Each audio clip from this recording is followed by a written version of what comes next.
ஒட்டுமொத்தமாக நவம்பர் மாதத்தை பொறுத்தளவிற்கு இயல்பாக பதிவாக வேண்டிய மழையின் அளவு 18 சென்டிமீட்டர்.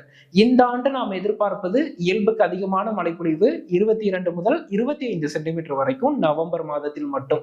குறிப்பாக நவம்பர் முதல் 2 வாரங்கள்ல பருவமழை சற்று குறைவாக பதிவானாலும் இறுதி 2 வாரங்கள்ல பருவமழை தீவிரமடைந்து மழைப்பொழிவு கொடுக்கும். தாழ்வு பகுதி, தாழ்வு மண்டலம், புயல் போன்ற அமைப்புகளால நவம்பர் 15 முதல் 30 வரையிலான காலகட்டத்தில் மழைப்பொழிவுக்கான வாய்ப்புகள் இருக்கு. ஒட்டுமொத்த தமிழகத்திற்குமே நவம்பர் மாதத்துல நல்ல மழைப்பொழிவுக்கான வாய்ப்புகள் இருக்கு. குறிப்பா வட மாவட்டங்கள், வடக்கு உள் மாவட்டங்கள், காவிரி படுகை மாவட்டங்கள், தென் மாவட்டங்கள், மேற்கு மாவட்டங்கள், மேற்கு தொடர்ச்சி மலையோர மாவட்டங்கள் என ஒட்டுமொத்த தமிழகத்திலும் நல்ல மழைப்பொழிவு எதிர்பார்க்கலாம். சற்றே பொறுமையா இருங்க. நவம்பர் 14ஆம் தேதி வாக்குல வருகை தரக்கூடிய முழுமையான கிழக்கு திசை காற்றே தமிழகத்தில் பரவலான மழைப்பொழிவு துவக்கி படிப்படியாக பருவமழையை தீவிரப்படுத்தும் அப்படின்னு எதிர்பார்க்கப்படுது. தற்போது இருக்கக்கூடிய அந்த வெப்பமான நாட்கள் ஒரு தற்காலிகமான வெப்பம் தான். இந்த